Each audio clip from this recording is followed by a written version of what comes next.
Alrighty, what's up everybody? Peter Gilmer here for this late Friday night video. Video number 2, another twofer for you motherfuckers. So, 2 for Friday, 2 for Thursday, 2 for every day. But, what's it? But it is what it is.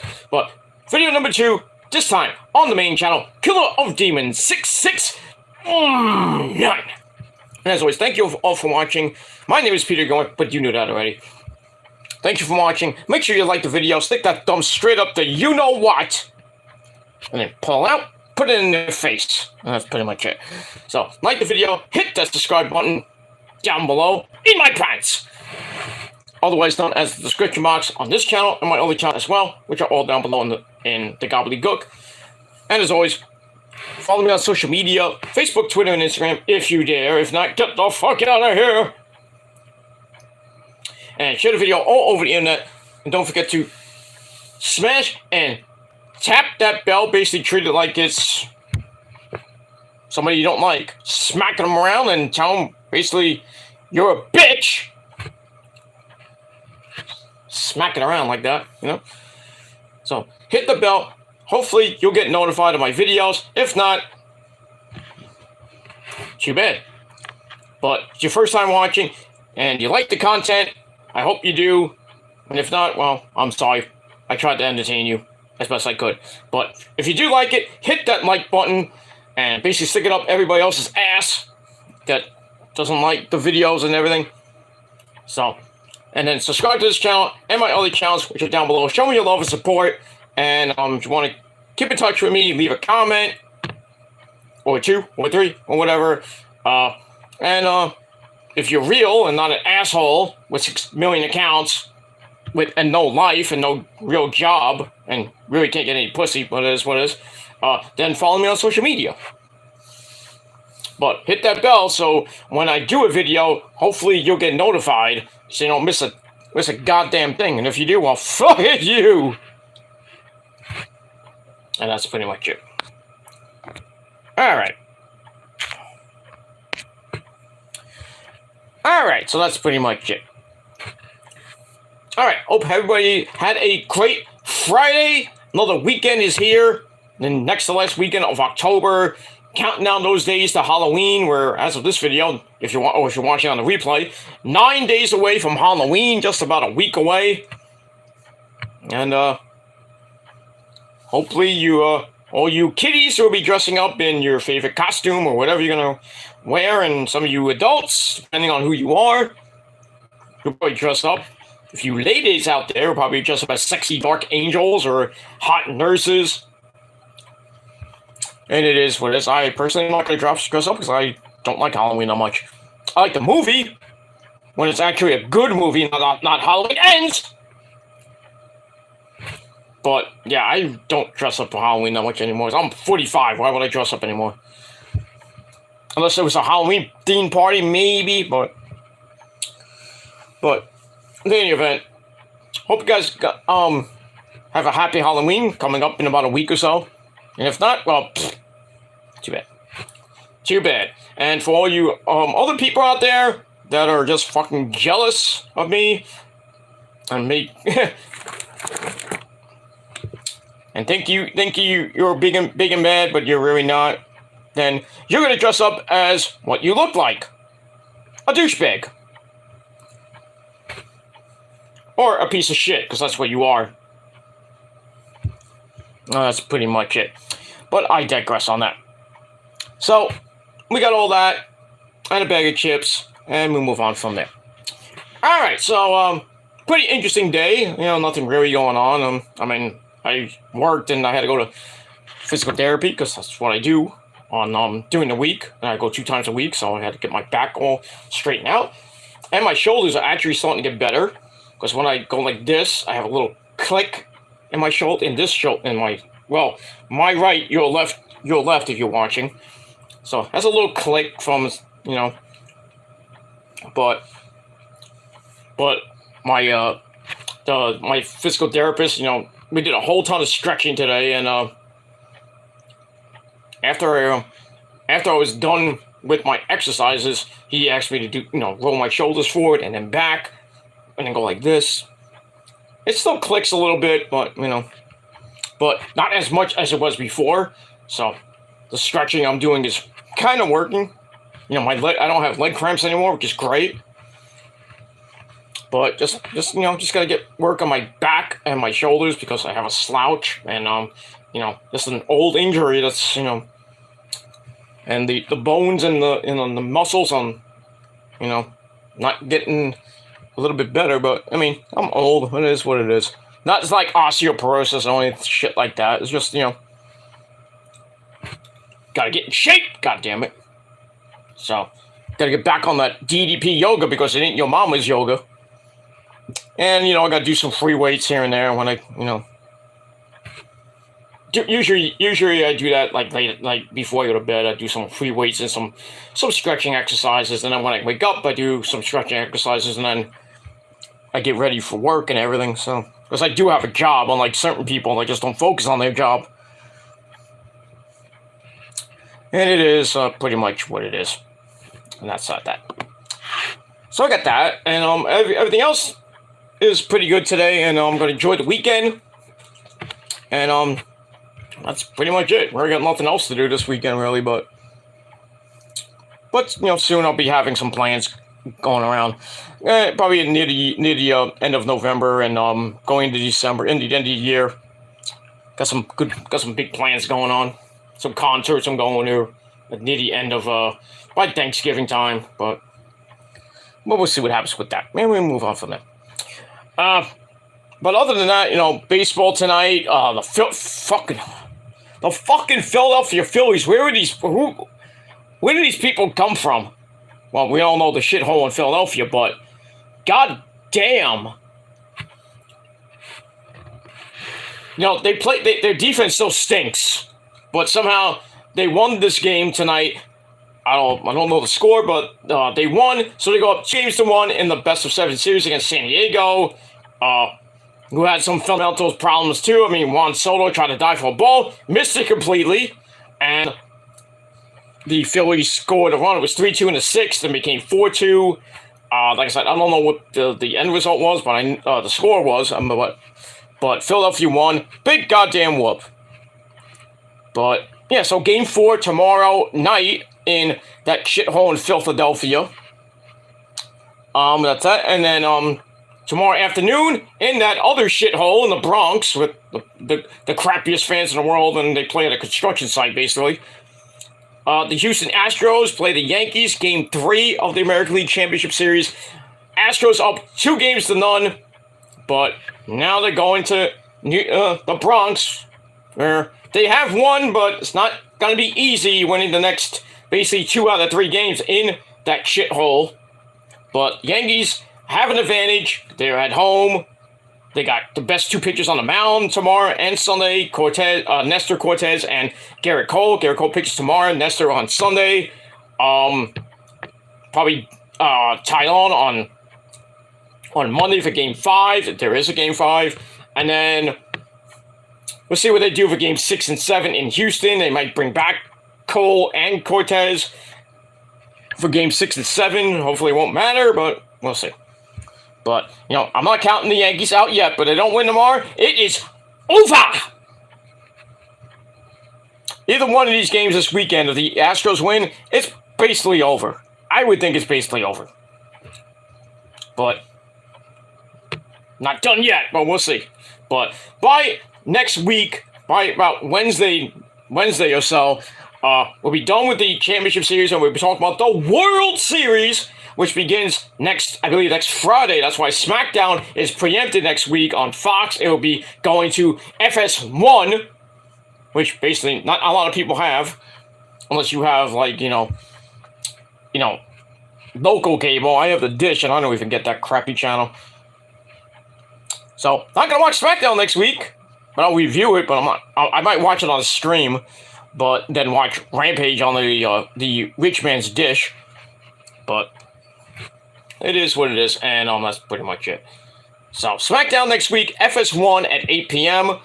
I believe that is a live show, because next week, the following week, will be taped, because they'll be going to Saudi Arabia. So, So there you go. You got FS1 next week, and then really back on Fox, but it's taped.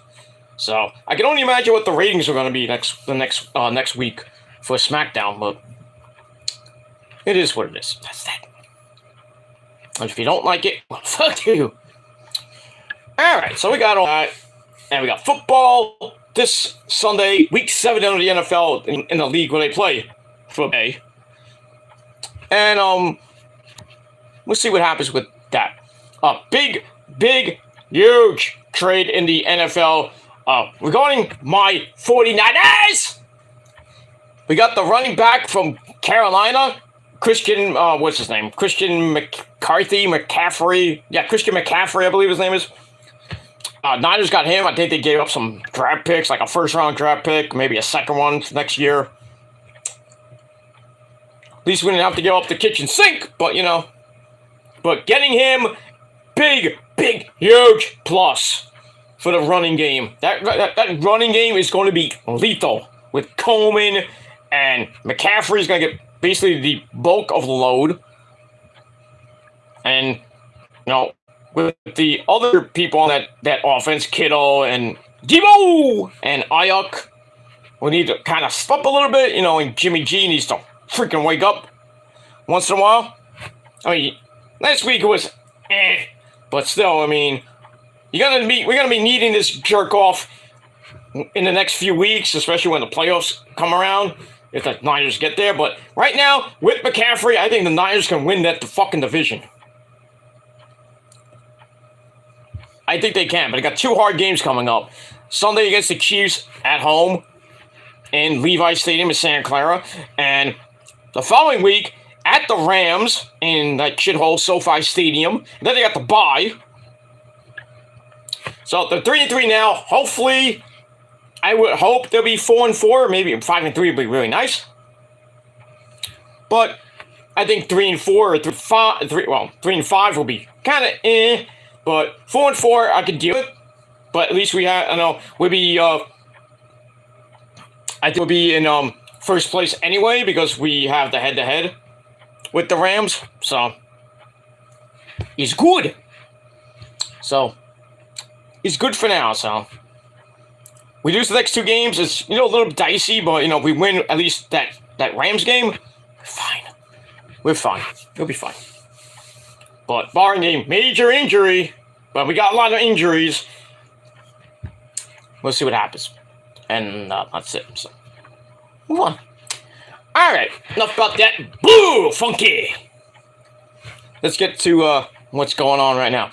Now, as the title below says, well, before we get to your SmackDown and Rampage review for this week, for tonight, in the description box below is my first video of the day on my Peter fucking Gilmore wrestling channel, talking about the possibility of CM Punk leaving AEW. Maybe buying his contract out, and which I didn't mention on the video. I kind of did mention it, meaning with Triple H and Stephanie. Hi, Steph. Possibly wanting to bring him back, and Triple H did say that he is open to the idea. And even though AEW doesn't really want to buy it out at the moment because of the non-compete clause and the possibility that Punk will go back to the WWE, we don't know what's going to happen yet. So, but check out the video down below, and that's all I got to say about that. So check it out. And that's it. Also, I'd like to thank everybody for watching my Metal God video about Ivan Moody of Five Finger Death Punch. Look. Retiring from Five Finger Death Punch after the next album, which will probably be out next year. So yeah, after that's made, I don't know if he's going to tour with that album or it's just going to be done. As soon as it's mixed and recorded and released, he'd probably be gone to be with his kids, because he made a deal with his kids. He wants to spend more time with his kids. I understand that. Because any musician who has kids wants to spend a lot of time with their kids. If you're touring for 2-3 years, Metallica, but, can't live your life on the road all the time. But Especially if you're a major rock band like Metallica, that spends 3, 4, 5 years on the road straight. You don't see your kids most of the time unless you have like an off day, or you take a couple months off to either stay at home and then record a record, or whatever you're gonna do. But it is what it is. And that's pretty much it. Alright.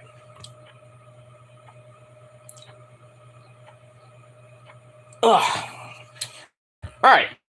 So we got all that. But thank you for all the views on that video. But as of right now, the last check, 325, almost getting close to 330 views on that video in just about a day right now. So that's not bad. Thank you very much for that. And you thought that my metal videos wouldn't get views.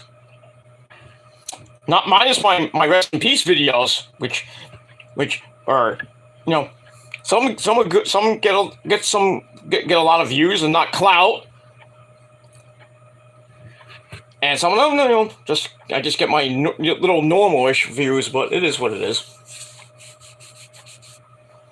And that's pretty much it. I'm gonna move on from there. So, but thank you for watching that. If you want to watch it, just click down below in the description box on my Metal God 669 channel, and it's just right there. And that's pretty much it. All right, it's late. It's like 1:30 in the morning. Let's get to your Smackdown and AEW Rampage review for October the 21st, 2022. All right, so both shows were man, you know, Smackdown wasn't really that great tonight. And next week's probably not going to be that good either, because on FS1, not a lot of people are going to watch it, and then the week after that's going to be taped. So, we got that. Rampage was live tonight from Daly's Place in Jacksonville, Florida. It was a pretty decent show for what it's worth. So, this week in wrestling was okay. You know, especially the Tuesday Night War, which AEW was just amazing show. And then NXT thought they could beat AEW in the ratings and failed. You fail there, Hunter. Hunter and Steph. Hi, Steph. And HBK trying to bring back everybody from Raw and SmackDown. Good luck. You lost. Oh well. And that's pretty much I gotta say about that. Alright, so let's get to SmackDown. And like I said, it was an okay show. And let's get into it. Alright, so we are live from the Huntington Center. Not in Huntington, Long Island, New York, but the Huntington Center in Toledo, Ohio. And our commentary team, as always, Mitchell Cole and our good friend, the man from England himself, Bad News Reed Bennett. Now I'm afraid I got some bad news for you. You have to go to jury duty. So, but I digress. Anyway, we move on from there. But yeah, if you have to do that shit, waste of time. It's a waste of time. And if you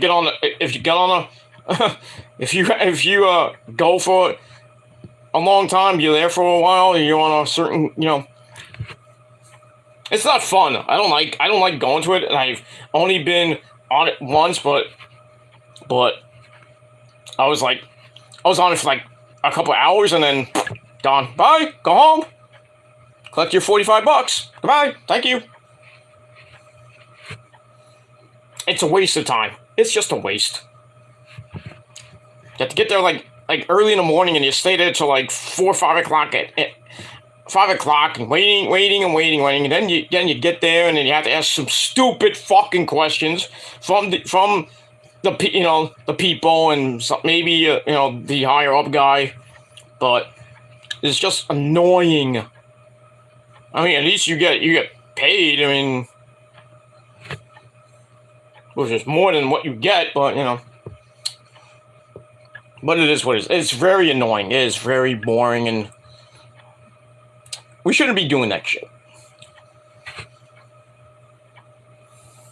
you have to be judged by a group of your peers and shit. I'm like, fuck you.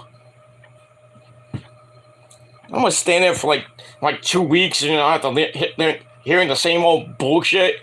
I'm like, he's guilty. I don't give a shit. He's going to jail. Fuck him. Well, that's pretty much it. So I'm gonna go with that. But if you have to do that shit, then God bless you. Because you'll be bored all fucking day. And that's pretty much it. Anyway, we move on from there. Alright, so we're 2 weeks away from Crown Fool 4.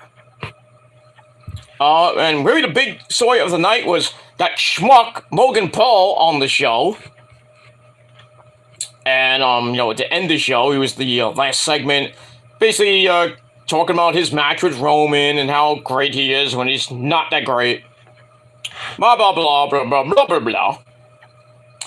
And also, what we're going to get into right now is our first match night. Big, beefy men slapping meat. And that is our good friend, Sheamus Fella! Who came out with his good friend, Ridge Holland, and our other good friend, Butch, of the Brawling Brutes, because it's fight night! I think every night should be fight night. Not always, but, it is what it is. So he's taking on the enforcer of the bloodline. Put up your ones, because as like the bloodline and the prophecy, we the ones. And if you don't believe that, you're a number 2. And you look like a number 2. But I digress. Alright, so we got the Brawling Brutes, basically against the bloodline. So we had Jey Uso and Jimmy Uso, along with everybody's favorite wrestler, Sami Zayn, at ringside. And you knew something was going to happen between those two factions. And that's what happened during the match. Well, we're going to get to that. But during the entrance, if anybody saw it, probably missed it, we see Bray Wyatt hacking into the feed. We see the Wyatt 6 logo on it. Then it goes right, and then we see him. It goes, we're here. Well, I'm here. And then the feed cuts. It goes right back to the match. So we're going to hear from Bray tonight. That's always fun. We're going to hear from his alter ego. Well, I'll get to that in a little bit. Alright, so we start the match off with these big, beefy men slapping each other around. Big, beefy men slapping meat, of course. And Solo has to go to the outside for a breather. Go back in. Sheamus knocks him down again. Then locks in an armbar. Solo fights up, hits a spin wheel kick before sending Sheamus to the outside. As we go to our break. And we come back.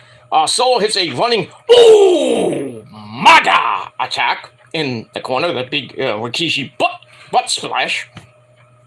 Made famous by their, his grandfather. Well, I don't know what he is to Solo, but it's Rikishi. There you go. So he hits that in the corner, tries for another one. It gets cut off by a big clothesline, then another one. But Sheamus is favoring his arm, which will be pertaining to the end of this match and afterwards. But he picks up Solo, hits the Irish Curse backbreaker, and for some space, and then he uses his good arm for a power slam, circa 1905. Then he takes Solo to the apron and hits the 10 clubbing blows of doom. And then we see everybody fighting on the floor. You know that was going to happen. Referee's kind of preoccupied, but he's letting it go. I was like, why don't you just throw them all out? So they beat the crap out of, the Bloodline beats the crap out of Ridge Holland and Butch. And, then they draw him on the announce table. I think it was Ridge Holland got thrown over the announce table. Then the Usos pick up the announce table and just like, ugh, put it right over Ridge Holland. Ugh. So Sheamus, seeing that his buddies are getting beat up, decides to dive off the top onto, I think it was the Usos. Then he goes back in, and Sammy causes a distraction, which lets Solo kick Sheamus in the bad arm. Then he picks him up, hits the swinging solo, that swinging rock bottom! And he gets the win, 1, 2, 3, in just over 13 minutes. But match was alright. I gave it 3 out of 5 stars. So another win for the Bloodline. Put up your ones. Because, like this prophecy, as I always will say, we the ones, and you are number 2. And that's pretty much it. We're better than you, and you know it. And that's pretty much it. Alright, so like I said, 3 out of 5 stars for that. After the match, the Bloodline continues the big beatdown on Sheamus. And then Jay grabs a chair, and he puts the arm in the chair, right around the steel steps, and basically Sammy and Solo and Jimmy Uso are grabbing him, and Jay just, like, being the hothead that he is, like, picks up the chair, bam, bam, like he's Bam Bam from the Flintstones, bam, smashes fucking Sheamus' arm to bits. And he's, like, doing it a lot. And Sammy's like, oh, easy. Why are you so crazy? Take it easy. Why are you such a hothead? You know, so Sammy has to be the peacemaker, as always, because he's trying to control the hothead Jey Uso. And, that's basically it for that. So they break Sheamus' arm, and then we find out later he was taken to a Mocha medical facility. Though we didn't have a very update, but, you know, we'll get to it next segment, and then kind of gives us an update. But it is, what it is. And that's pretty much it. So, once again, the Bloodline beats the crap out of people and shows why they are the best faction in all of WWE right now. And, they got the champ, Roman, who's getting close to 800 days officially as overall champion. Getting around 200 days as actual, unified champion. So he can't be stopped. And then gonna be Logan Paul, and then gonna be his next opponent, which will probably be at the Royal Rumble. We don't even know what that might be. It might be Killer Cross, might be AJ, might be Bray Wyatt. Might be, but we'll see. Could be Cody Rhodes. I doubt that. I still think Cody might win the Rumble. But then again, the ever going is going to be The Rock. I want to be The Rock. So I would think out of the 3 possibilities being Cross, Cody Rhodes, or Bray Wyatt, I'd probably go with Bray Wyatt. I really don't want it to be Cody. I really don't, but we'll have to see by April 1st or 2nd next year. Or before that, who knows? Because there is no February pay-per-view in Saudi Arabia. There will be an Elimination Chamber, but not in Saudi Arabia. The next Saudi Arabia show will be in May. So, for what event? I don't know. Could be King of the Ring coming back. I don't know. Maybe Super Showdown. Who cares? And we got that. Alright, so we get all that. And we're going to move on from there. So, Sheamus gets his arm broken. So, he's going to be out for a little while. Probably come back at the Survivor Series.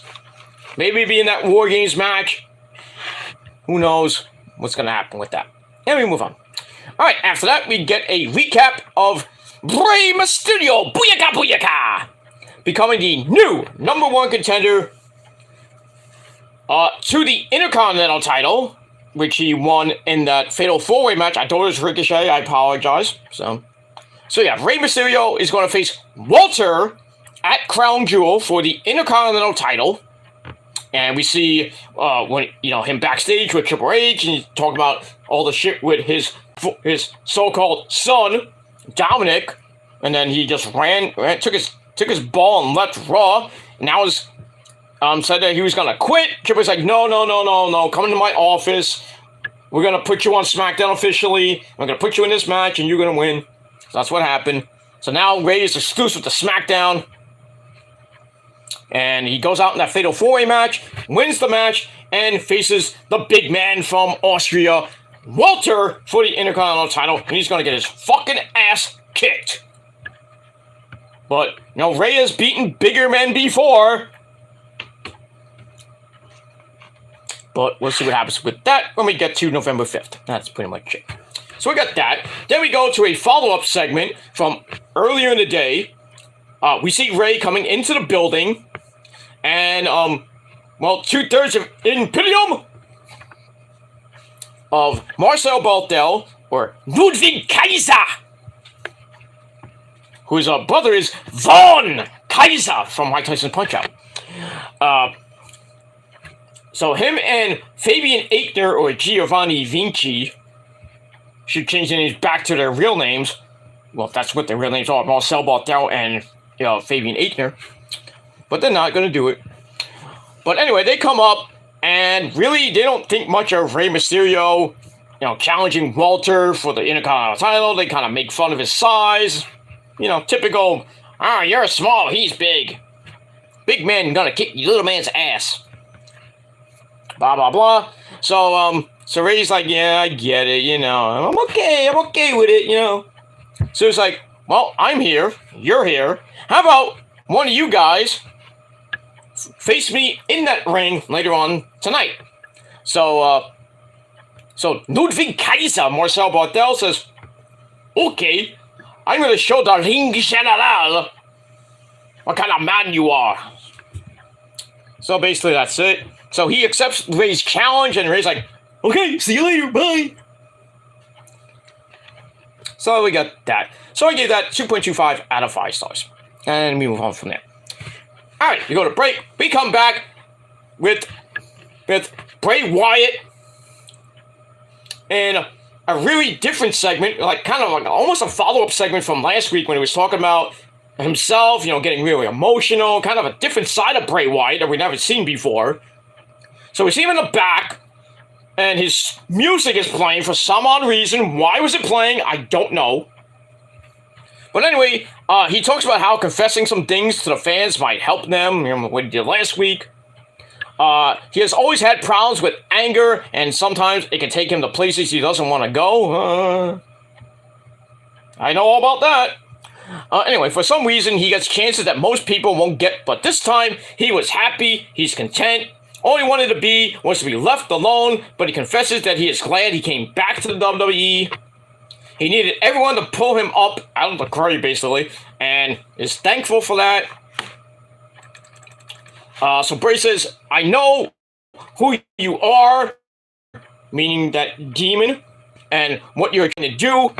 He confesses that on this journey, he's going to do horrible things that he will never feel sorry for. He says, I know where the circle will take me. And that's basically, I'm like, what circle? What are you talking about here, circle? What circle? So we got that. And we're supposed to get introduced to Uncle Howdy. And we'll get to that a little bit. Because we see another break where it kind of, the feed kind of distorts. And then we see that guy in the demon mask. I was like, is that Uncle Howdy? And then we see another guy in that video, and I'll get to that in a minute. And from what I'm reading on Twitter from the picture, that's supposed to be Howdy. It kind of looks like Jeff Jarrett, but I'll digress. But it's not Jeff Jarrett. But I'll get to that in a minute. But I gave Bray's little part of that segment 3.5 out of 5 stars. Just amazing stuff. I'm really interested in what they're going to portray with Bray Wyatt and this Wyatt 6 faction that could be possibly being made. And who's going to be in it? Well, we know one guy's name is Howdy. But we have all the puppets from the Funhouse. We don't know who's going to be portraying the real-life versions of them. One could be Grayson Waller. One could be Bo Dallas, Joe Gacy, Liv Morgan, maybe Nikki Ashhole, Alexa Bliss. I mean, a long list of people that can possibly be all those people. Even Uncle Howdy, whatever. His name is not Mr. X or Mr. Satan. But look at that. And we'll move on from there. So 3.5 out of 5 stars for that. Alright, after that, we go to the Bloodline's locker room, where they're celebrating Solo Sikoa's win over Sheamus and what they did afterwards. To Sheamus basically breaking his arm. So, they're all happy, and Jay's like, yeah! It's like, we're gonna go out there and beat up Logan Paul later! We're gonna tear him apart! And Sheamus like, hold on there, Jimmy. Jay? Hold on there, Jay. Well, I just got told by our tribal chief, Roman Reigns, that, don't lay a hand on Logan Paul because you want him at 100, well, kind of like 100% for his beatdown at Crown Jewel.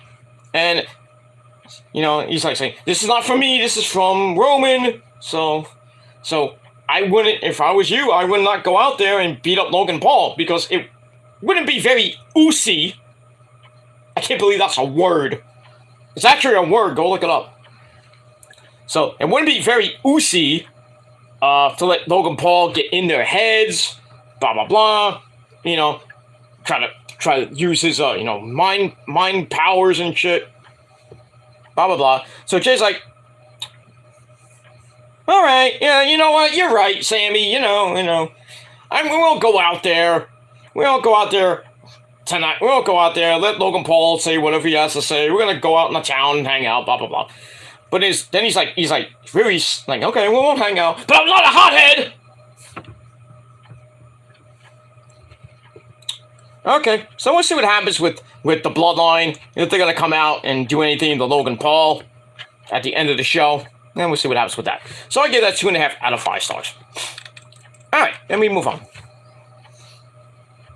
And we get to our next match, our second match of the night. Women's action. We got Sonya Deville taking on the dark extreme version of Liv Morgan. Comes out basically looking like Harley Quinn. Without the hair, of course. Just the tights look like, Harley Quinn's, hair color. Not like how Alexa Bliss did it, but still. But still, she looked pretty. And that's pretty much it. Alright, this is the fallout from last week, where basically Sonya was ranting about Morgan getting opportunity after opportunity handed to her after last week. And then we saw what happened in the back, where Liv went up the scaffold and jumped off the scaffold onto Sonya Deville through a fucking table, laying around, and then Liv's like, hey, I like pain. Like, just creepy stuff with her. But in any event, we get to this match. Match was meh. And that's pretty much it. Liv takes Sonya into the corner to start, grabs a 1921 backslide for basically a half count. Really no count. They get back up. Sonya hits a knee to face for a near fall. Liv gets kicked off the apron. Ow. As we go to break. But we come back. Sonya charges into an elbow to face. Get an enziguri. Puts Sonya down.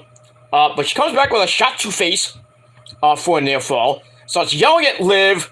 And slapping her around. And Liv's like, come on! And she's just going completely nuts. Sends Sonya to the outside.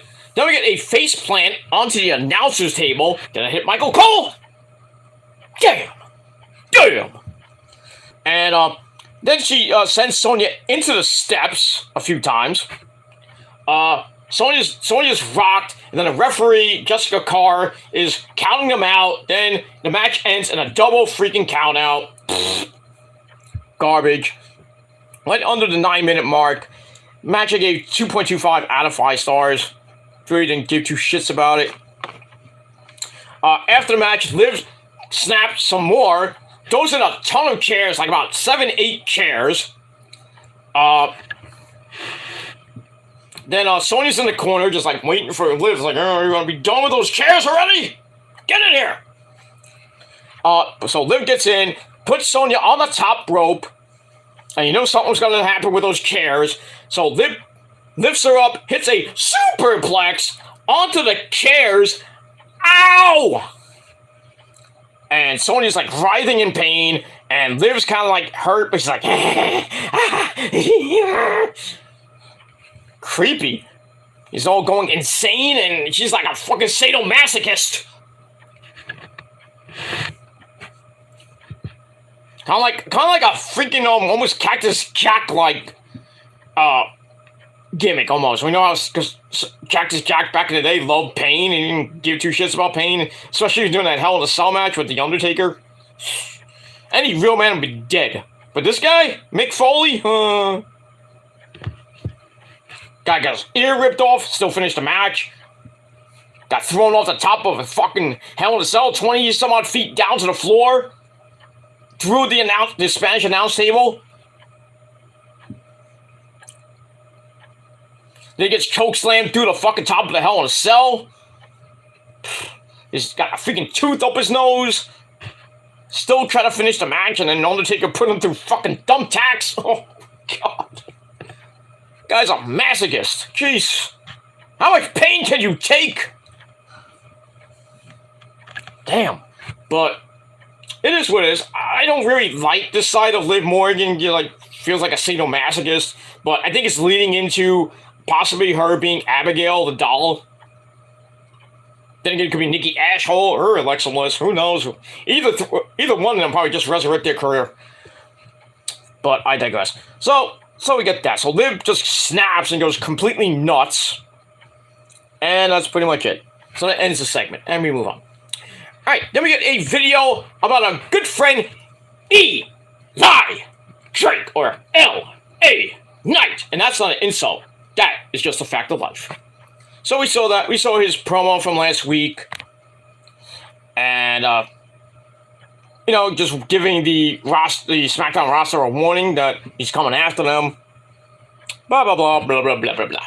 So, we'll see what happens with Eli in the coming weeks. And I hope they use him correctly. But who knows? It'll be good for a couple months, and then you're in catering. That's pretty much it. Alright, then we get another video, another vignette of the Viking Raiders. Well, not called the Violent Raiders, or whatever they call them before. But we see them again with Sarah Logan. We don't see her face, but we don't know it's her.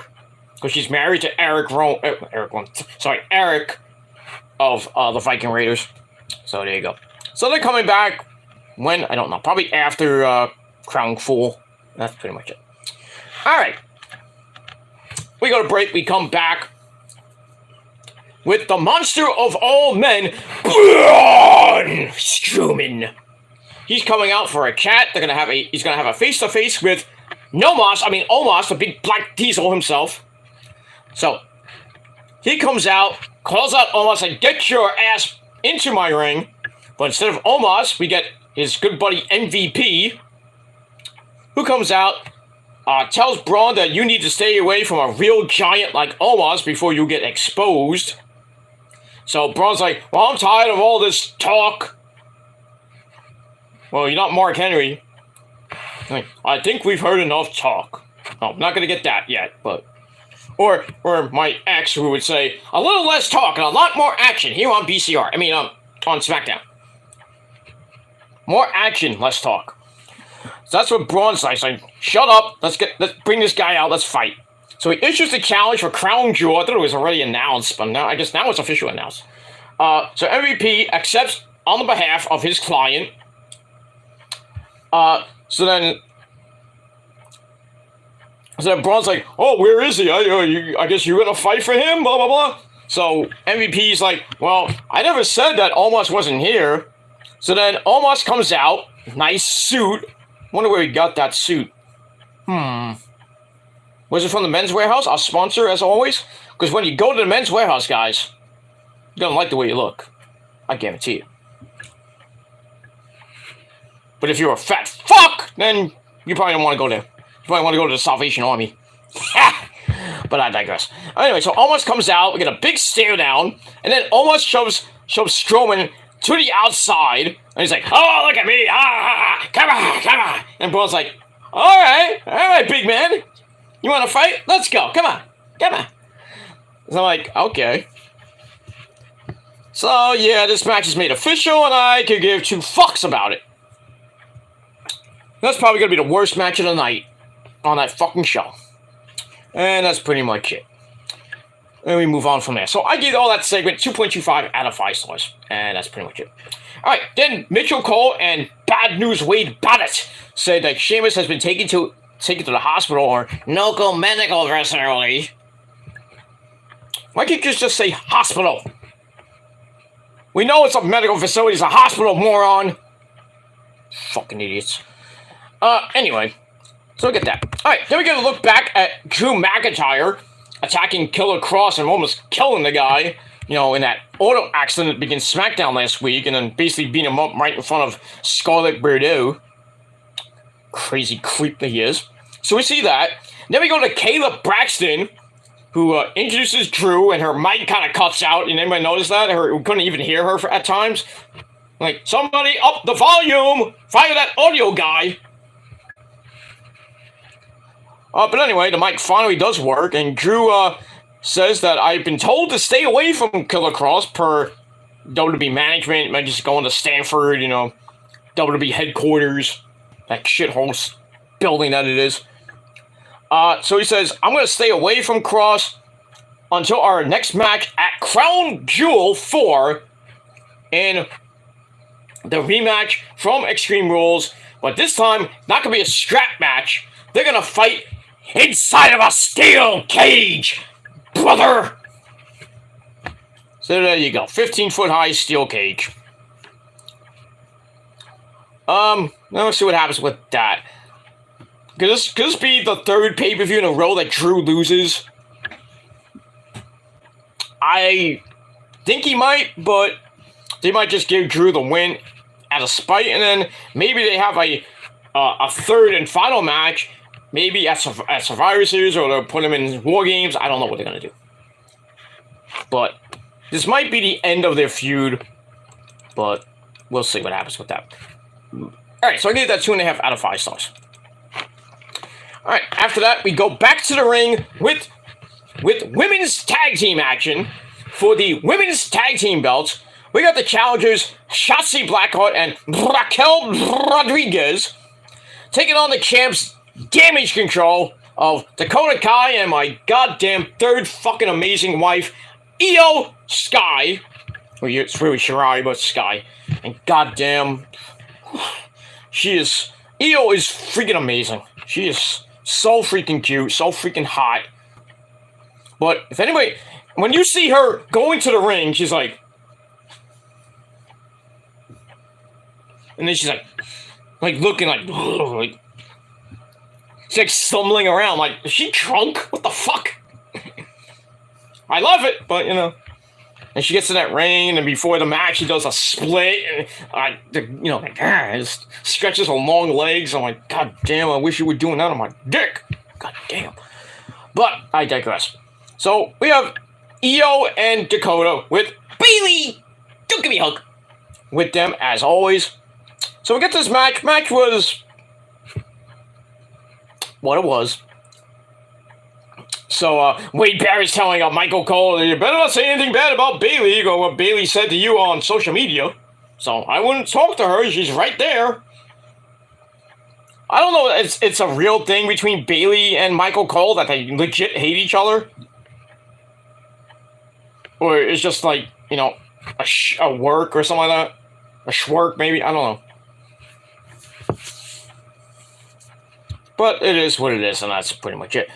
So we get to the match. Raquel starts with Io, who, thankfully, Wade Barrett and Michael Cole brought up their history in NXT, with Raquel beating Io to become the NXT Women's Champion for the first time. I think this was doing Io's second reign as champion. Wish it was a third reign. She would have beat Mandy, but... But anyway, Raquel goes straight to the power game, beats Io up a little bit, sends Io to the outside, and then Shotzi dives onto her and Dakota.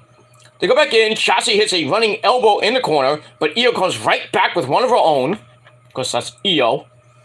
And we go to break, we come back, Shotzi knees her way out of a jam, then gets the hot tag to Raquel Rodriguez, who comes in and cleans house. Try for a superplex, or it looked like a Tower of Doom spot. Gets broken up, and Io hits It's one hell of a top rope tornado DDT on Raquel Rodriguez. It was absolutely perfect. So she hits that for a near fall. And then all 4 women are in the ring. Shotzi has to deck Bayley because Bayley got involved on the outside, which allows Eo to hit the air raid crash. Well, it looked like, the Irish, what's that stupid move called? White Noise by Sheamus. So he hits that and goes up top and hits that picture perfect over the moonsault. 1, 2, 3. The champs retain in a little over 10 minutes. And I gave the match 2.5 out of 5 stars. So Eo and Dakota keep on winning, and Damage Control keeps on winning as well. That's pretty much it for that. And we'll see what happens on Monday Night Raw this Monday, where Bayley will face Bianca Belair. She plays with her hair. That's not even her hair, but we all know she's Bianca Belair. Non-title match, well, it should be a title match, but non-title match on Monday Night Raw. And we'll see what happens if there's going to be a title match. I don't think they're going to fight at Crown Jewel, because it's supposed to be a women's match. There usually is 1 or maybe 2 women's matches now. So they kind of got rid of that. It's like, oh, women can't fight. They still have to be covered up because that stupid rule, but those fucking Arabians. But it is what it is. So we might see Bianca and Bayley again, this time for the title. But then again, they might save that for another time. And it's going to be a women's War Games match. So we're going to see probably Bianca, Lexi, Candice LeRae, maybe Asuka taking on Damage Control and the partner they're choosing, which could be Indy Hartwell or Rhea Ripley, who knows. So we got that coming up later. Alright, so we got all that. So like I said, 2.5 out of 5 stars. And we move on from there. Alright, then we go to the back with Kayla Braxton once again. This time her guest is the Smackdown Women's Champion, the Hot Rod, Ronda Rousey.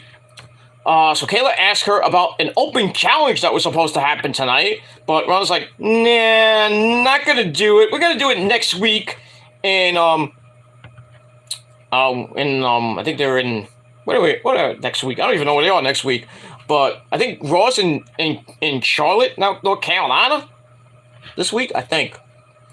But, no, it's next week, it's in Charlotte. That's what I meant to say. So, next week in Charlotte, North Carolina! Ronda Rousey is going to have an open challenge. Who's going to take her up on her challenge? I don't know. Maybe Liv Morgan again, but I'd rather not. I'm hoping Shayna Baszler. But, we'll see. So, Ronda's like, I'm not going to do it tonight. I'm going to do it next week. And then she leaves very upset.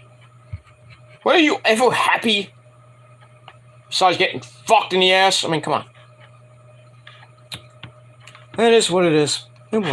So I gave that 2 out of 5 stars. Didn't really care that much. Alright, after that, we cut the feed. We see the Bray Wyatt mask, or the demon, I call it the demon mask, appear on the screen. It hacks the screen. We see some scrambled images. Then we see another QR code. Oh, I didn't even look at what that leads to. If anybody knows, leave it down below, or hit me up on Twitter. But anyway, we see what looks to be an old cowboy who says, "Howdy, partner."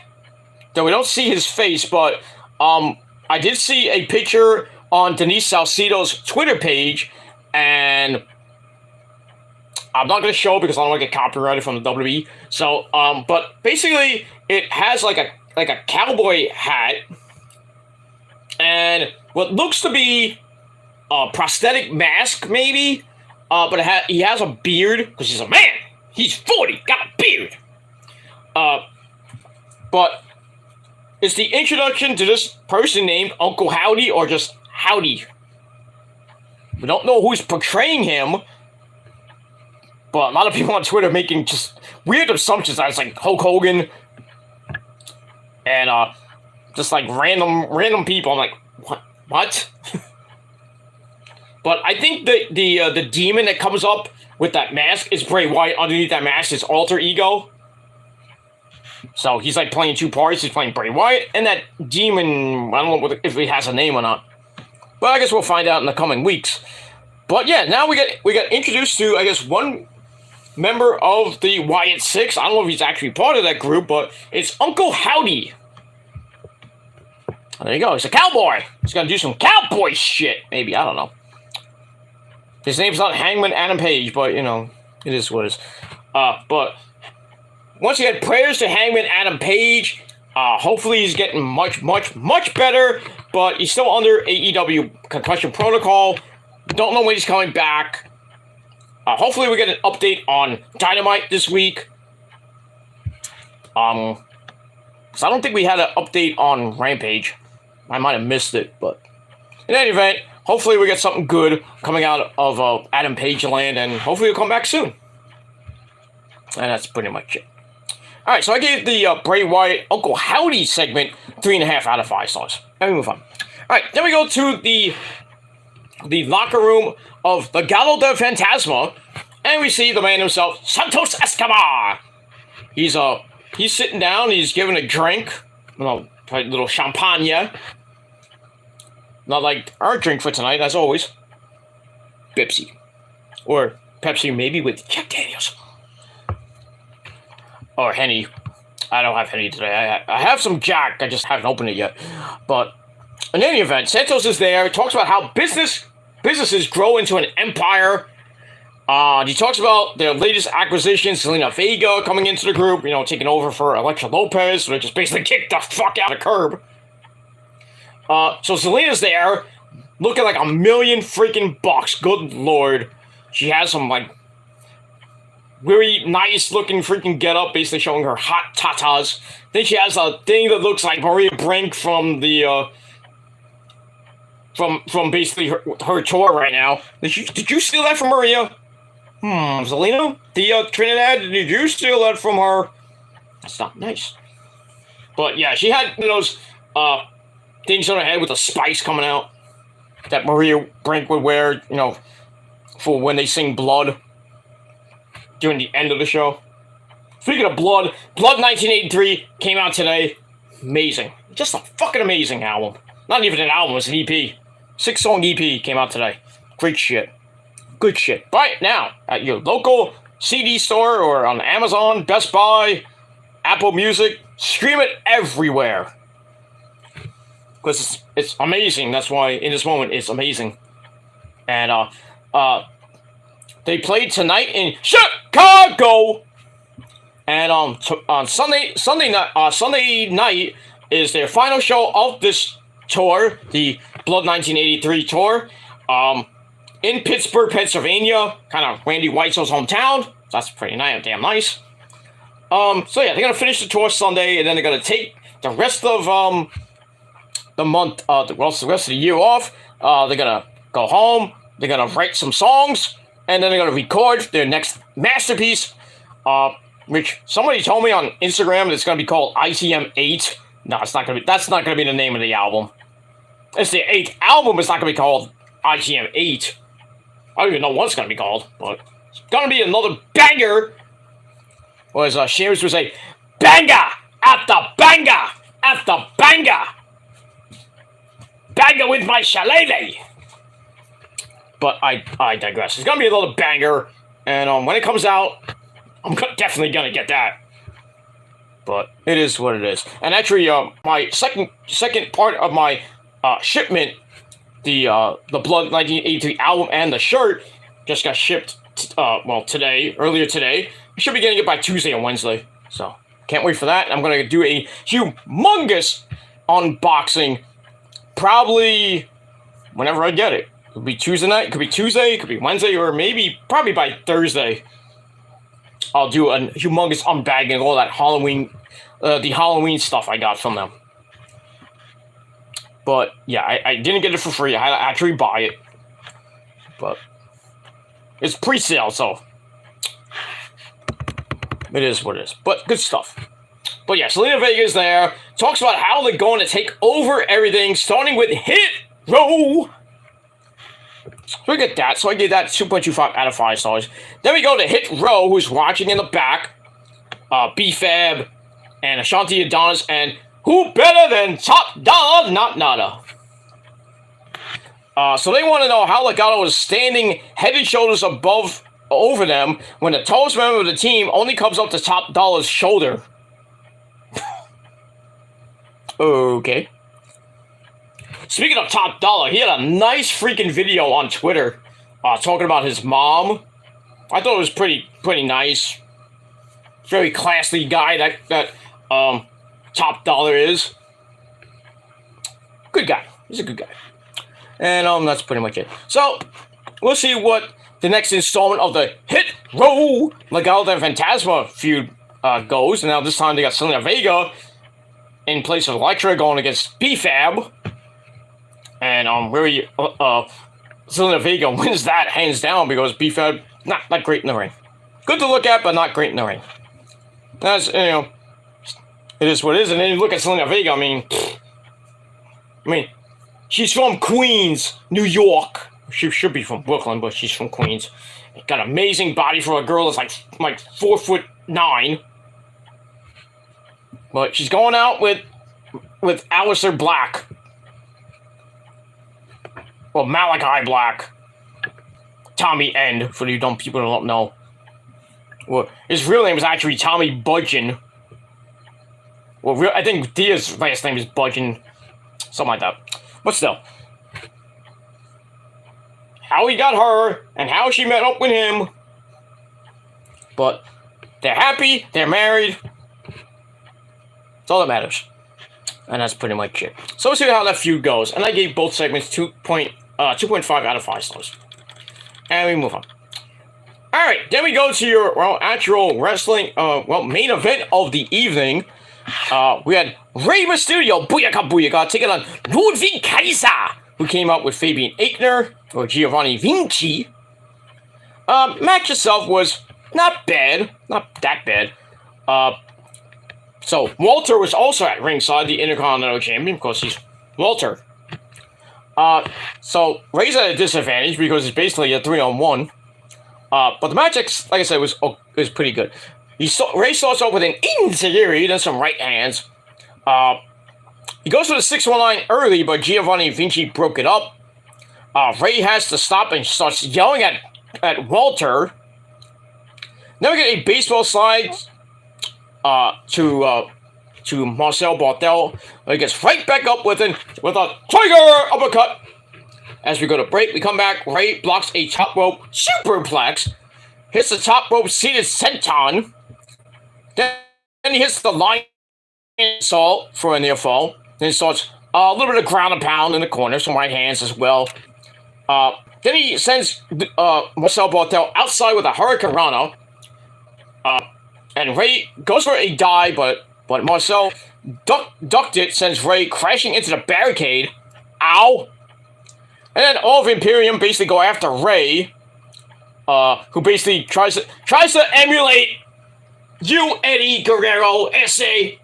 Lie, cheat, and steal. Like, oh, he hit me. See, you remember you doing all that? Remember when you did that to Mr. Kennedy in your last match, Eddie, before you sadly passed away? Oh, I remember that. Why is Eddie doing my stuff, S.A.?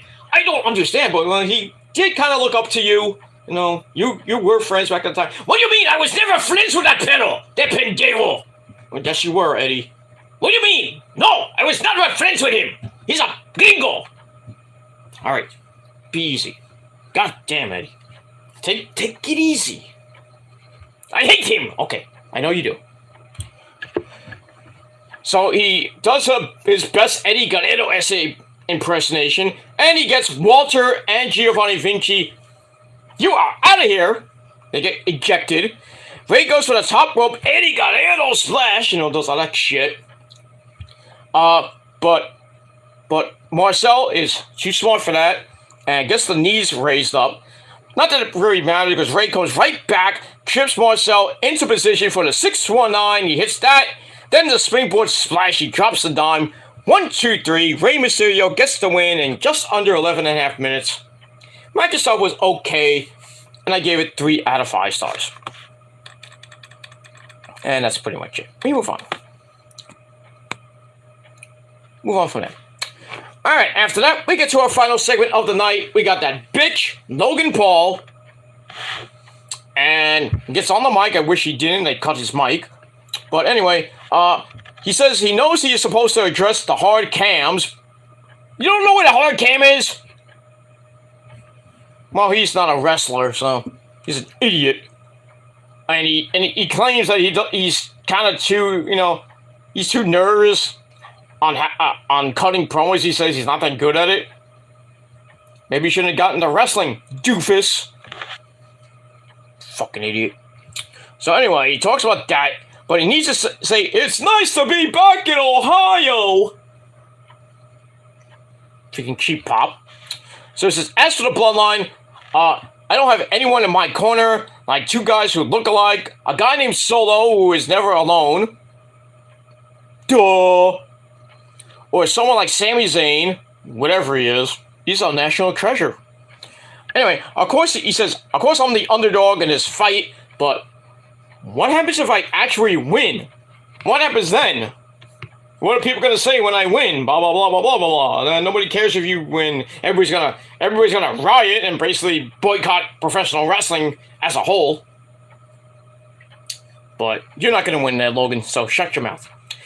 Then after that, the crowd goes nuts and like, oh, something's happening. What's going on? Then we see Jey Uso come up from behind and basically get him from behind. And he starts beating down on Logan, hits the butt smash in the corner. And Sami Zayn runs out. And he's like, whoa, we did not discuss this. I told you in the back not to do this. Roman's like, don't do this. What are you doing? Blah, blah, blah. And Sami's trying to control this hothead Jey Uso. Jay's obviously not listening, wants to do his own shit. Tries to hit another butt splash, but Logan Paul moved. Then he knocks Jey Uso out. Supposedly. He knocked him out. It basically was a freaking half forearm. Wasn't even a good punch. A weak as fuck punch knocks the guy out. And Sami's like... Yeah, Sami's like, oh, like, I was like, really? So yeah, Sami's all stunned, and then we see Logan Paul just look at him. I thought he was gonna hit Sami, but Logan Paul leaves. He's all happy, smiling up a storm, and Sami's like, oh shit, Roman's coming back next week, and he's going to be pissed. So, Sami, you just shot yourself in the foot with Roman. And you better have a good excuse for next week, because the tribal chief is mad and he is pissed. That's all I gotta say about that. And that ends the show. But the segment itself was okay. I gave it 3 out of 5 stars. And overall, Smackdown gets 6.25 out of 10 stars. So, that's pretty much it. So, we're gonna take a little bit of a soda break, and just give me a second.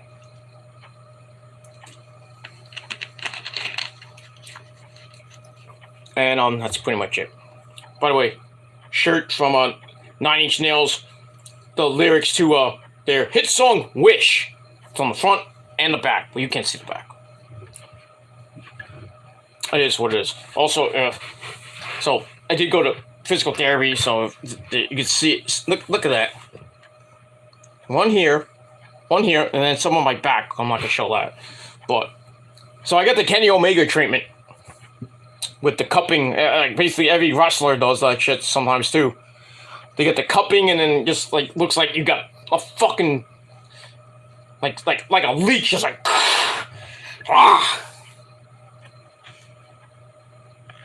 But yeah, not the first time I've done it. I've done it like 2 times, and the last time I did it, I don't know what happened, but I came home. I think I mentioned this before. I think it was like a week or so ago. I came home. I was like in a lot of pain. I couldn't even finish my exercise. So I had to tell the doctors, like, I gotta go. I'm not feeling well. I can't move anything. So I went home. Well, I didn't go home. I went. Rosa was with me, and then we went to dinner with my parents, and I couldn't stay at my parents' house long because I was in a lot of pain. I had a humongous headache, but I think that was because I laid on the table wrong. So I had that, and then it was on top of that it was raining. And usually the weather, messes up with my head and my arms. And cold weather, me and the missus, we get our bones start, because it's getting that time to the winter, and from what I heard from the weatherman on Channel 4 last night, that we're supposed to, in the Northeast, we're supposed to get a pretty warm-ish winter, like a normal winter. We're not going to get a lot of storms, which is great. Not a lot of snowstorms. Weather would be a little bit above average, but I would say we'll probably get some days that are 20 degrees, 30 degrees, maybe 40 here and there. Not too cold, which is great. But there is an outside chance we'll get a one-off storm that just sweeps through the area, maybe get a couple inches, maybe at most 6 inches. I don't think we're going to get like a bomb cyclone or a nor'easter, which dumps like 20 inches of snow. But it could happen. Hopefully it doesn't happen. And if it does, be in February, please. But not January, be in February. But we'll see what happens with that. I mean, the earliest, usually the Northeast around my area, New York, gets their first snowfall is December 7th. So, a couple weeks before Christmas. But I'm hoping we have a pretty nice, warm November. I mean, this week is going to be warm, and then going to cool down a little bit. Get back up during the midweek, and then right before Halloween, it's going to get a little bit chillier again as we go into November, and we turn the clock back 2 weeks from Sunday. So the cold weather is going to be coming pretty soon with the holiday season coming up. So we'll see what happens with that. And yeah, we'll see what happens during the holiday season. Still up in the air about going on vacation. I'm hoping I can still go, but we'll see. But I will say this: if I don't go on vacation, I will be taking a week off after Christmas, and that'll be it. After Christmas, I'm gonna do a Christmas video on my birthday and just wish everybody Merry Christmas, and that's it. I might pop in for New Year's Eve, but after that, after Christmas, no Raw review, NXT, Dynamite, or Smackdown or Rampage. That's done. I'm just gonna be take the rest of the year off after Christmas. I'm not gonna do a Smackdown review for December 20th. I might do a thoughts video probably early on my birthday. So I'll do maybe I could try to get 2 quick because it's my birthday and I'll be out for the day celebrating and getting the good sex, of course, from the missus, and my gifts and all that good stuff. But we'll see what happens with that. But yeah, so after those 2 videos I do I'm hoping to get them done early in the morning or early afternoon, because I don't know what time I might be leaving for my birthday celebration and celebrate Christmas and Christmas Eve. Hopefully I can get maybe a thoughts video done on that day. Just really talk about SmackDown and maybe do a little bit of Rampage. Try to get it done within about a 20-minute time frame, because sometimes when I do more than 20 minutes, it takes a long time to upload. I don't know why that happens, but hopefully I can get it done in about 20, at most maybe 25 minutes. But do that, and then I'm going to do my Christmas video on the Shadows Lair, and that'll be it. It'll be a short video, just saying Merry Christmas and my birthday and blah blah blah. But just basically telling my good friends on this website and on my social media pages and everybody basically in the prophecy, Merry Christmas, and that'll be it. And then I will probably pop in sometime on New Year's Eve, probably during the day, maybe before the ball drops, depending on where I'm going to be and what I'm doing. And we'll see what happens with that. I know people are going to be doing live streams and shit like that for New Year's Eve. But I'm probably just going to do a quick video just wishing everybody a Happy New Year and kind of what my goals might be for that. I don't know if it's going to be a live video or it will just be a regular video. But we'll see what happens with that. And that'll be it. And then we'll be back January the 3rd, where we'll be, I'll talk about Monday Night Raw, the first Raw of 2022. Then get you ready for NXT. Then I'll do NXT on probably the day after that. Then I'll do Dynamite on, I might do 2 videos on that Thursday, which is January the 5th, which is basically night 2 of New Japan Pro Wrestling's Wrestle Kingdom 17. I will review Wrestle Kingdom 17 that weekend, the first weekend of January.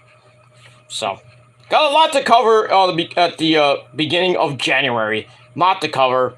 Raw, NXT, Dynamite, Wrestle Kingdom 17 both nights, and Smackdown and Rampage on January the 6th. And then we'll get to that, and then we'll go through January with Royal Rumble coming up and some other topics. So we'll get back on hand, and I do have some new stuff I want to do in 2023. I'm going to do a series on my vlog channel, the Shadow Slayer channel, about, you know, getting to know me better, because a lot of people don't know who the real Peter Gilmore is behind the scenes and behind this great camera and this sexy exterior. You know, you think you know me, but you don't. And that's what I want to give you. I want to give you backstories about my life and how I basically got on YouTube and how I got into the metal realm and how I got a job in music. Some odd jobs I've had. My high school days and growing up, you know,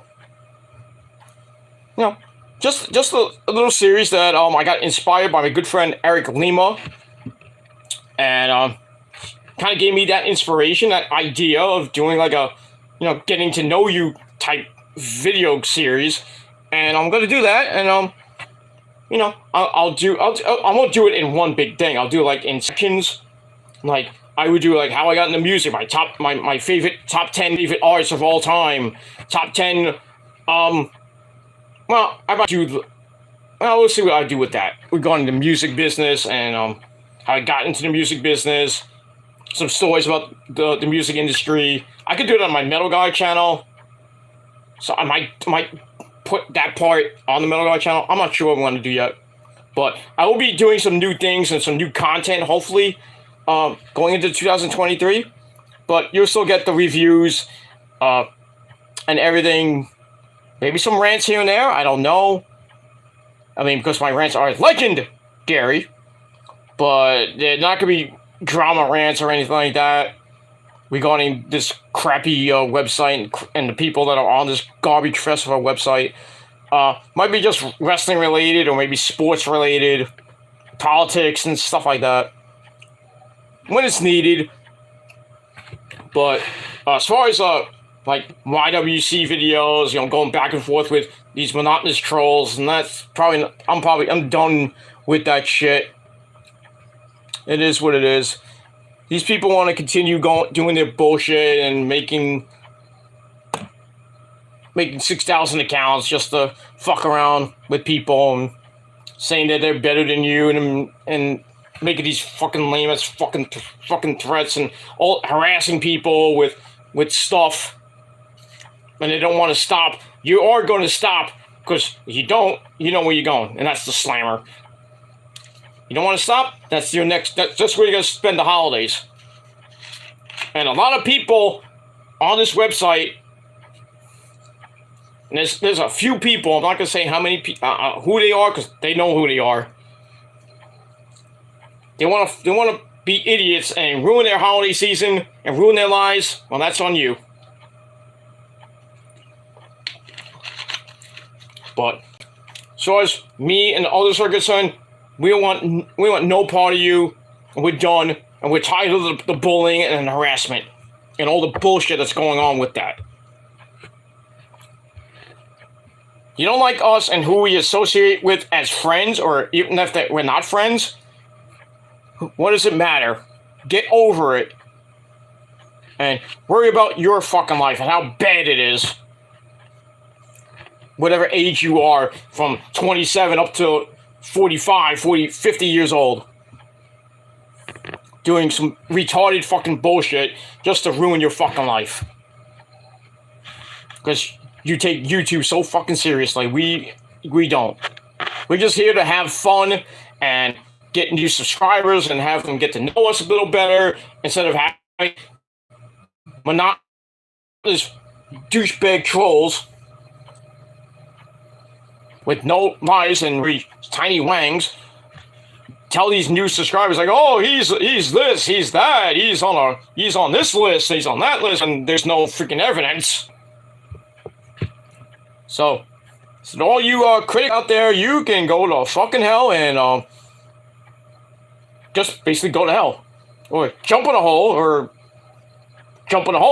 with each other, and then take a glass freaking spike colonic, stick it straight up your ass, and then put it down your throat to the point you die. That's it. We don't care about you motherfuckers. So keep doing what you're doing and being dumbbells with no fucking life. And YouTube is your life 24/7, 365, making fucking fake accounts every goddamn day, every goddamn hour. It's it. It's over.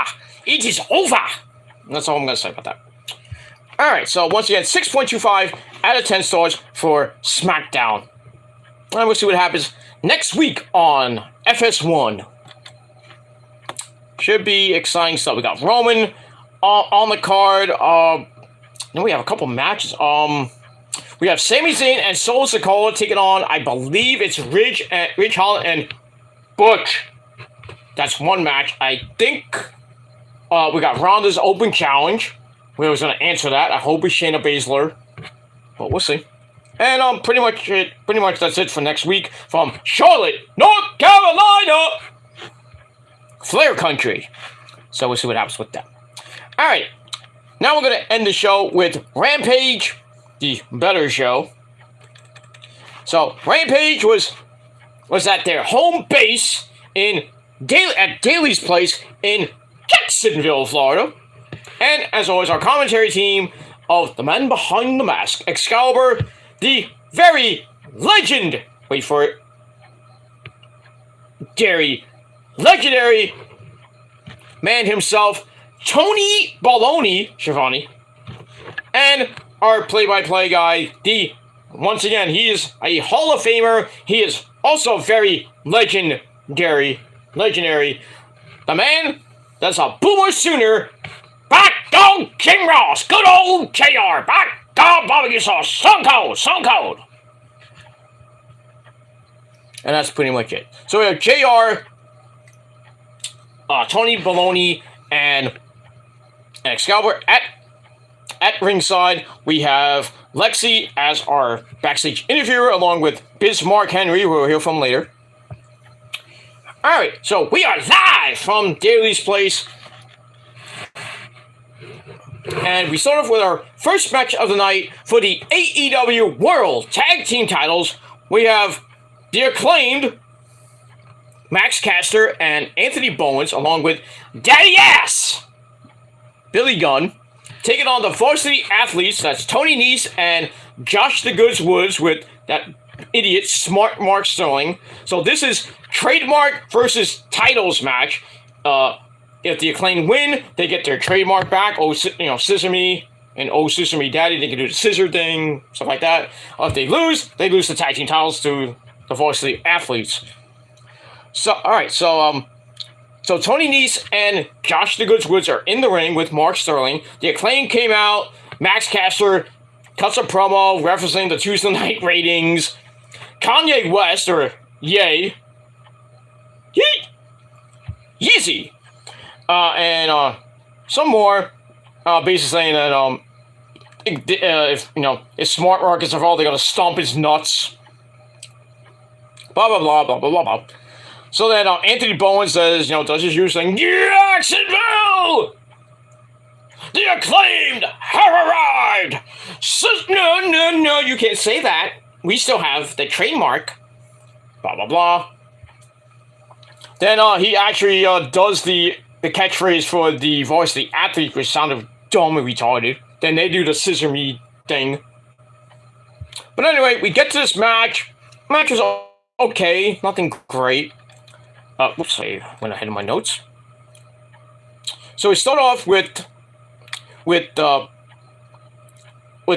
chance dumping the voice of the athletes to start. Smart Mark distracts them. Tony Nese and Josh Goods Woods basically return their favor, and then they do the scissoring again.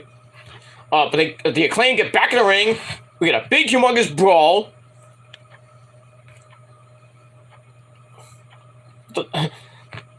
That threw me off. I'm sorry. I thought I saw a thing from Dario Cueto. Ring the bell! No. But anyway, so we got a big brawl. Max Caster dumps Tony Nese, then tags in Anthony Bones. We got some repeated elbows in the corner. Bones whips Josh Woods into Max Caster for a power slam, an Irish whip, and a big back body drop to Mr. Woods. And then we get an old school armbar, which gets reversed by Josh Woods, then reversed right back. But Woods gets Caster in the ropes, yanks him into the top rope. Ow. So he goes to the outside, where Billy Gunn is there. He helps Max Caster up, and Josh Woods gets right in his face, but then he bails to the ring. He's like, ah! And then we see Billy Gunn trip Josh Woods with the referee's back turn, but the varsity athletes get the referee's attention. Like, hey, look what he did! And referee apparently believed these three idiots, and he's like, Billy Gunn, you are out of here, which pissed off the fans, of course. So we get the rest of the match. Woods knocks Bones off the apron. Tony Nese double teams Max Caster, and so Josh Woods hits a neck breaker as we go to picture-in-picture. We come back. Max Caster takes out Josh Woods with a big clothesline. Both men are down. Tony Nese gets the tag. And then Anthony Bones gets the hot tag. He takes out both men.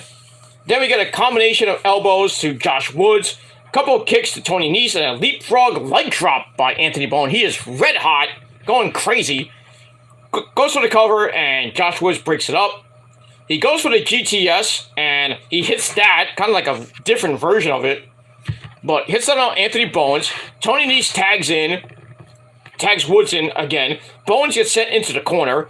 Woods with a charging forearm, then Nese goes in, and he hits a move. Then we get a rising knee strike from Josh Woods. Nese comes back in. They go for their finisher. It looked like they win the belts, but Max Caster comes in and kind of semi-tackle Josh Woods off the pin to break it up. Then all four men are down, and Max Caster gets up, and he's like, yeah! He's ready to go. So it's chopping at Woods, hits the DVD, or the Death Valley Driver.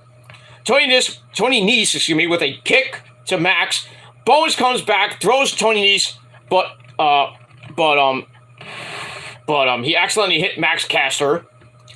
Then a sunset flip in the ring. Bones rolls through, kicks Nese, he takes out Josh Woods, hits the Arrival, and then Max Caster comes off the top with the mic drop.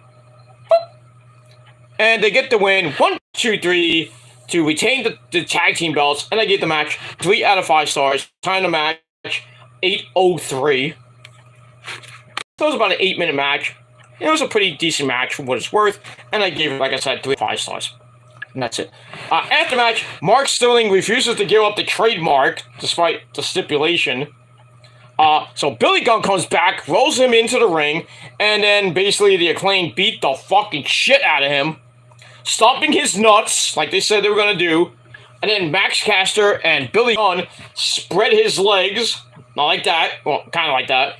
They looked like they were about to do the, what's up, headbutt, but Anthony Bones comes off the top rope with a leg drop to the nuts. So basically he scissored him, and not in a good way. So they do that. So Billy Gunn takes the trademark, rips it up, and then they're like, "Oh, scissor me, daddy!" Then they scissor in the ring, and the fans are happy, and everybody's happy, and all is right with the world. And that's pretty much it. And we move on from there. Alright, so we get that. Alright, then we go to the back, where we have Tony Baloney sitting next to I guess you can still call it the TBS champion, even though she doesn't have the belt, because Nyla Rose, the Native Beast, stole it. And she still has it in her possession. But we get that bitch, Jade Cargill, with Tony. Tony mentions that Penelope Ford got injured. I don't know how. But in her place, Layla Gray will wrestle Willow Nightingale. So Jay's like, "Tony, cut the shit." And they actually said shit, thankfully. Jay says, "I'm a woman of my word, and I'm going to save the show again." So she demands a chance to get in the ring with Nyla Rose and get her title back. And Tony's like, "We're going to make that happen." When? Maybe next week? I don't know. So we get that. So I gave that 2.5 out of 5 stars. And Jade was looking fine. That's all I gotta say about that. Alright, then we go to the locker room where we have Alex Marvez. He's backstage with the hothead himself, Eddie Kingston, and his former friend and good buddy, former member of the Proud and Powerful, or LEX, the second version. Ortiz, the crazy monkey himself, Ortiz, and the Lucha Brothers of Rey Mysterio, Rey Fenix, and our good friend, the man in the mask. Well, Rey is too, but Pentagon Zero Miedo. So Ortiz says Eddie is losing his mind, obviously. Then the Lucha Brothers say that Eddie is a superstar. They don't want him to lose his job, just for ridiculous stuff. Maybe have a backstage brawl. So Eddie's like, "What are you talking about?" And then that bastard Pac, the other third of the trio's champions, he comes in, says that, Eddie, you should really be paying attention to us. He starts mocking us, like, "I'm a hothead, And Eddie's like, "What?" So we get all that. So I was thinking maybe we'd get a trios match out of there. If Santana was back from injury, but I don't know when Santana's coming back. So I don't know what's going to happen with this situation, but it's something to look at. And that's pretty much it. So I gave that 2.5 out of 5 stars. And we move on. Alright, before we get to our next match for the FTW Championship between Ari Daivari of the Trustbusters taking on Satan Thunderman, get in here, Hook. Ari gets the mic, tells Hook that he gets that Hook didn't want a check, or that check that was in that envelope, but maybe he likes cold, hard cash. So he's like, "I'm going to give you one more chance."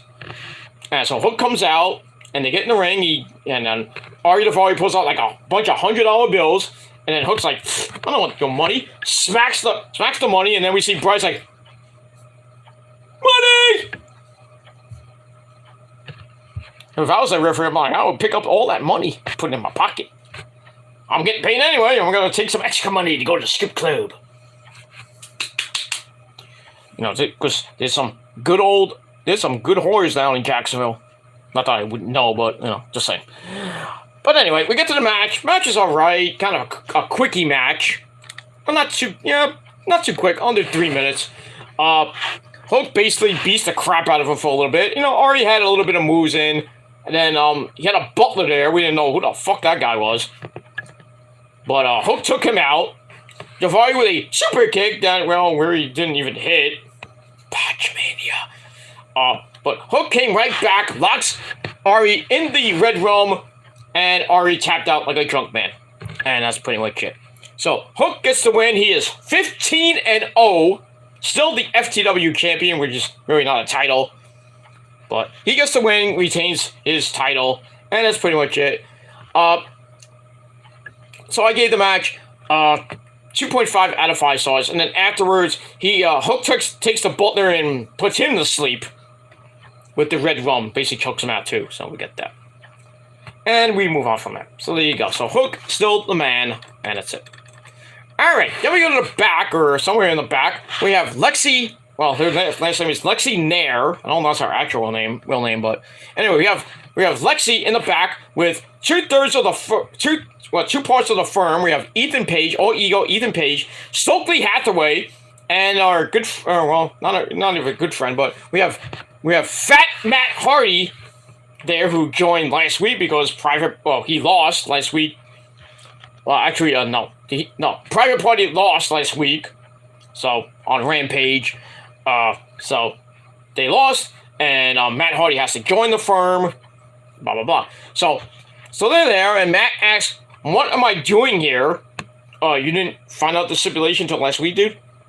And he's like, well, where's Private Party and all this? So Stokely says that he sent Private Party to the Stokely School to get the Matt Hardy stink off him. And then he pulls out this big, like, freaking booklet of paper and says, hey, this is your contract. Maybe you should read the contract because you have a match this on Monday on Dark Elevation. And then Matt starts rapping all of a sudden, just like a freestyle rap. And then he goes like mean mugs Stokely, and Stokely's like, fuck this shit, I'm out, and leaves. So that's it. So we're gonna see what happens with this whole thing with Matt Hardy, Private Party, and the firm. I'm not even giving two shits about it. So I gave that 2.25 out of 5 stars. And we move on. Alright, match number 3, Layla Gray versus Willow Nightingale. We had the Woman on Fire, Kiera Hogan at ringside. You know, Willow's on a big freaking winning streak right now. Possibly the next challenger for Jade. Could possibly beat Jade. I don't think she will, but I don't even know who at this point. But it was a back and forth match. Kiera Hogan got in, grabbed Willow's boot, goes to the floor. Kiera super kicks Willow. As we go to picture in picture, but we get to the end, and Willow comes back. She puts Layla on her shoulders, but Layla slips out, hits a Russian leg sweep beautifully. Layla charges Willow in the corner, gets slammed down. Kiera tries for a distraction. Layla tries for a 1925 fruit roll up, but Willow got out of that. Hits a roundhouse kick, then picks up Layla Gray, hits the Doctor Bomb, a la Dr. Death C. Williams, a legend in his own mind, and a big legend that he is. Hits the Dr. Bomb, 1, 2, 3. Willow gets another win, just under 8 minutes, and the match I gave 2.5 out of 5 stars. So there you go. We move on. After the match, Tony Baloney gets in the ring to interview Willow, who is now officially part of the AEW roster. Took it like about a year to finally sign her there, Tony. About a year or so. But okay. It's good for Willow. You know, she's officially part of All Elite Wrestling. Gonna be prominent in that women's division. So Willow's like, yay! Tony, give me a hug. She hugs Tony. Tony probably got hard in his pants. Not the first time. Right there, Britt Baker. I don't know what that situation is with Tony Schiavone and Britt Baker. They're supposedly besties. Right. Besties my ass.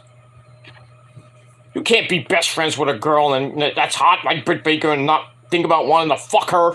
Come on now. I don't care if you're 60-something years old, Tony Schiavone. You know you want to fuck her. But then you got to deal with Adam Cole, baby, and a whole bunch of fans.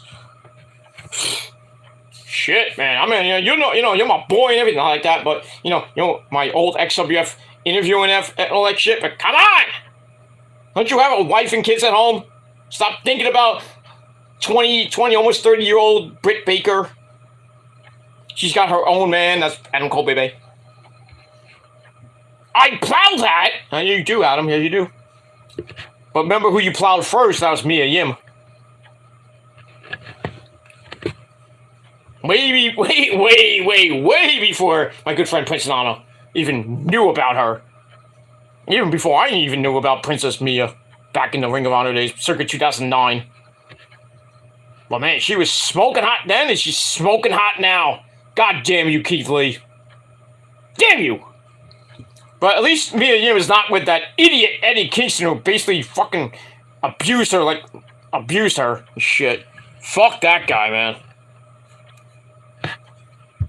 But thankfully, freaking Mia got out of that relationship, and I think she went right to Keith Lee after that. Maybe after a few years, but you know. But I don't think you want to talk to her about the Eddie Kingston situation. She will probably want to rip your head off. But it is what it is. And that's pretty much it. All right, so Willow and Tony hug, and then Jade Cargill comes out. She is pissed. So he comes down to the ring with a chair, and Willow sees this. She's like, "I'm getting out of here. Fuck this shit. I'm out." And she leaves the ring. Jade sits in the ring, says, "I'm gonna hold the show hostage," like she said in her promo last week. I was like, "I'll sit here for 60 minutes, Tony, until I get my title back." So she gets the mic. She says, "I'm a classy woman, not a bum-ass thief." I thought she was going to say bum-ass bitch. But anyway, she gives Nyla Rose 10 seconds to bring out my belt. She starts counting down. We can all count. Can we? Most of you can't. Anyway, so Nyla Rose and Marina Shafir and Vicky Guerrero, excuse me! They come on the Tron. They're in a car. Obviously in the parking lot. The ever-popular parking lot. Nyla says, "Jacksonville, I missed you way too much." And apparently they stole Jade's car. So not only do they have... They're thieves, they basically committed grand larceny. You know, possession is 2/5 of the law, supposedly, but come on. Anyway, so they steal Jade's car, they drive off. So Jade's like, "Okay, you can steal my car, but I'm not leaving the ring until you bring my car back and my fucking belt back." As Leda Gray and Leda Gray and Kara Hogan run off, like, "You're gonna go get the car?" So anyway, security then comes out. They try to get Jade out. Jade just lays them the fuck out and then finally leaves. So eventually we're going to have this match. I would probably think this might go all the way to Full Gear. And then Jade will probably just whoop the fucking shit out of Nyla Rose. I mean, I know Nyla, not personally, but I know her from all the time in Warriors of Wrestling. Two-time Warriors of Wrestling champion. Basically won it back from Nikki Adams, who's been a three-time champ. But she's retired from the company now. It sucks. But there you go, whatever you want to do. And we'll move on from there. Alright, so we'll see what happens with Jade, and hopefully she'll get her belt back. But I guess we'll have to find out on Wednesday Night Dynamite this week. Alright, so I gave all that 3 out of 5 stars. Alright, then we get a replay of the video from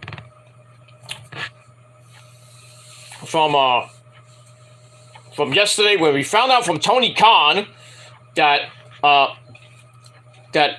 Orange Cassidy, our good friend Orange Cassidy, the All-Atlantic champion, will have his first title defense.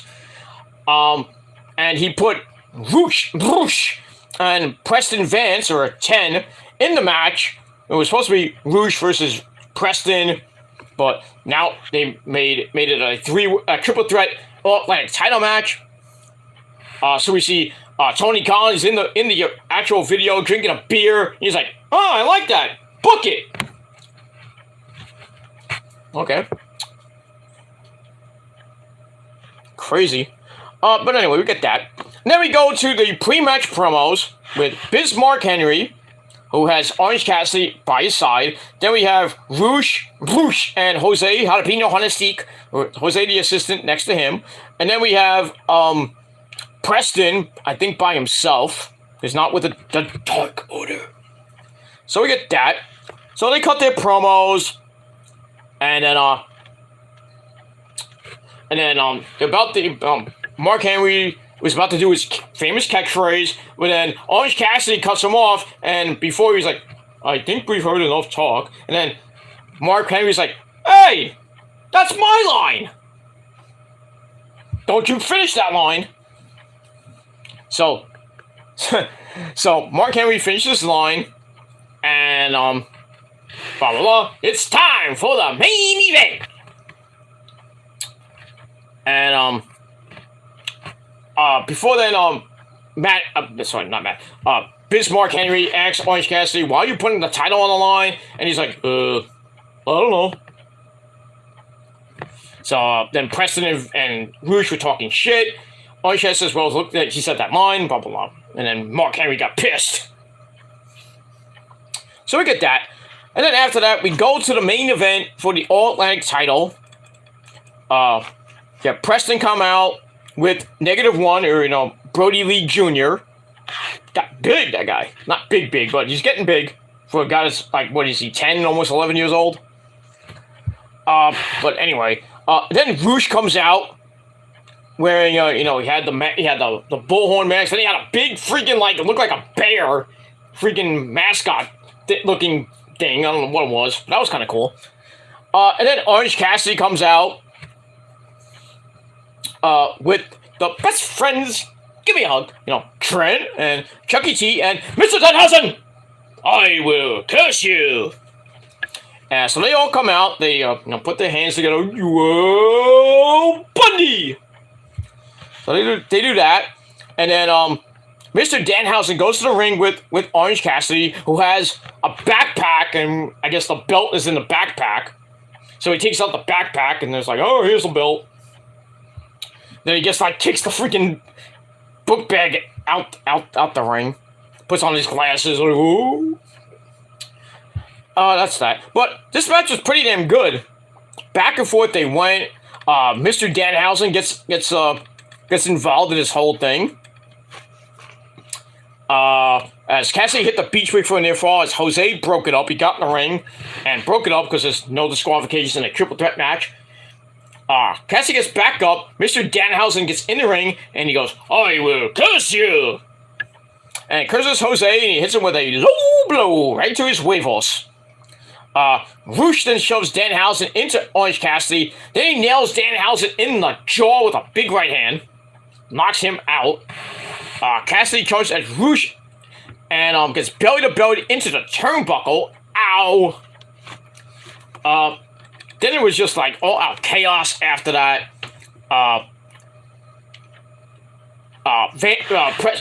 Preston Vance, number 10, goes berserk on Rouge. Hitting a wheelbarrow suplex, big discus lariat for a near fall.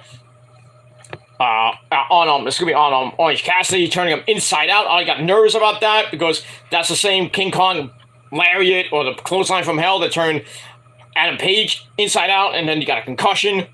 I was like nervous because he hit Orange Cassidy with it, and he flipped the 360. I was like, oh. But he kicked out at 2. Preston gets up, grabs Rouge, hits him with a forearm, charges into the corner, and then strikes away at Rouge. Rouge turns around, tries to rip off his mask, and kind of messed it up, and turns it around, and leaps up to step on Preston's head. But Rouge turns around right into the Orange Punch by OC. He goes to the beach break. Preston rolls through. But then Cassidy sits down. 1, 2, 3. So Orange Cassidy retains the All-Atlantic Championship. Match is alright. Gave it 3 out of 5 stars. Under 12-minute match. And that's pretty much it. After the match, Preston stares at Rouge on the ramp. And then -1 comes down. And he's like he was about to fight Rouge. I'm like, yeah, right. You're gonna get your butt kicked there, son.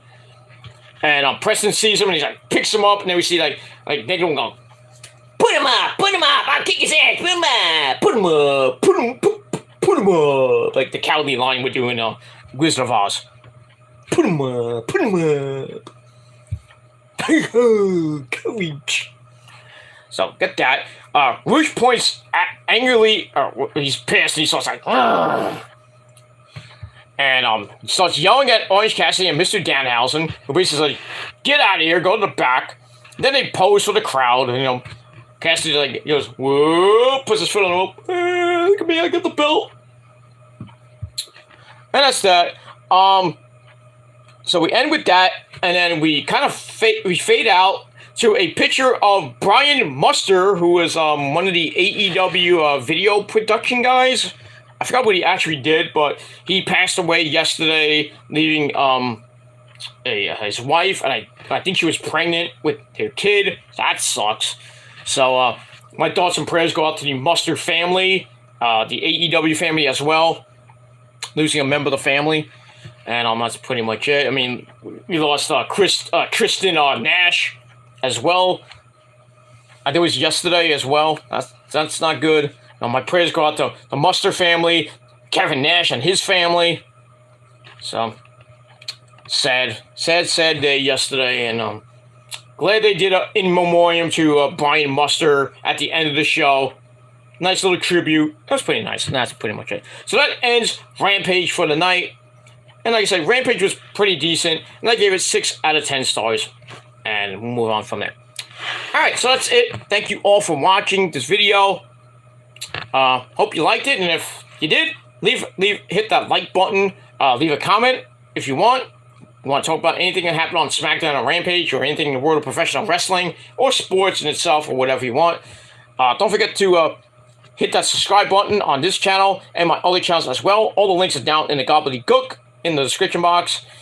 Share the video all over the internet, tap the bell, and get notified when I do another video, on my next video, which will probably be late tomorrow night, on the Peter Gilmore Wrestling channel with my Halloween Havoc review. We'll go live again late tomorrow night, depending on what time I get home. So I'll be late.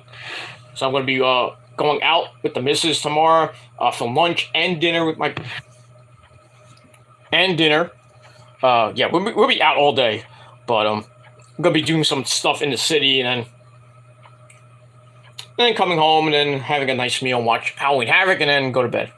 Well, before we go to bed, we're going to have the good sex. But I digress. If she's in the mood for it. But, you know how women are. They 1 minute they want it, next minute they're like, I don't want it. I got my period. I got this and I got aches and pains.